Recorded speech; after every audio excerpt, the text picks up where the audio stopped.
Hey guys, welcome back to the channel. So I'm doing a job on the Chevy here and I'm running into an issue where my stabilizer link is basically rusted on there. So what we're going to be doing right now is I'm going to show you my method to remove any bolt that's seized and will not come off. Essentially, I live in Chicago and I work on Chicago cars. We see salt throughout the winters here.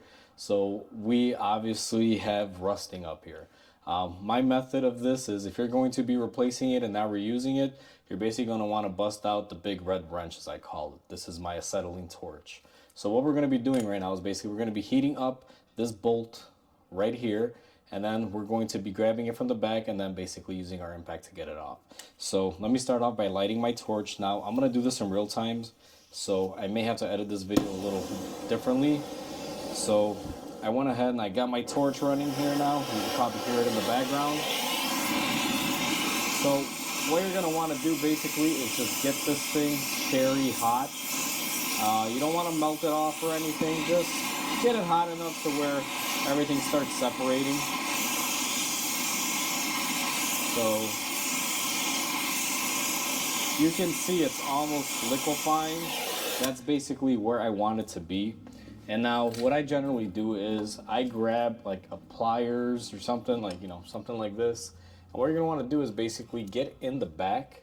Now, let me try to do this so I don't cover up your guys' camera angle here. Is go in behind here and just try to grab it. Now, once I grab it, I basically grab my impact gun or whatever I'm using to remove it. Get it on there. And basically, that's how you get it off. Now I'm replacing these guys. If you're going to be reusing them, probably heating them up like this, at least with an oxyacetylene torch, may not be the best method, but I am putting new ones on. That's basically how you get these off the easy way. Otherwise, you will be fighting with them for a long time, and to be honest with you, I mean, in a professional shop like me, I don't have time to fight these. I just heat them up, get them off, wham, bam, boom, done. So I just want to share this quick little video with you guys. So if you like the content on my channel, please comment, like, and subscribe. I would greatly appreciate it. It'll help my channel grow. And until then, guys, I will catch you on the next repair. So you guys have a great day.